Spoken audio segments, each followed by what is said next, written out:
In this video, we are going to look on how to convert WhatsApp audio into text. Open up WhatsApp, then tap on these three dots and tap on Settings.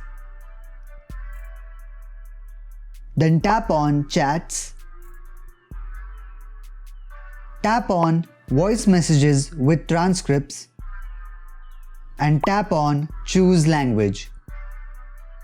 Then choose your preferred language from here.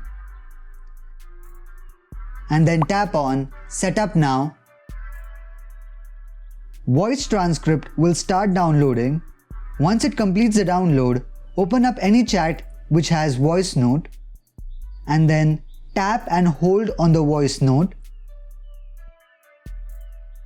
Then tap on these three dots and tap on Transcribe. And here you can see how it has transcribed the audio file. I hope this helps you. Do like, share and subscribe to Easy Internet for more such videos. Thanks for watching.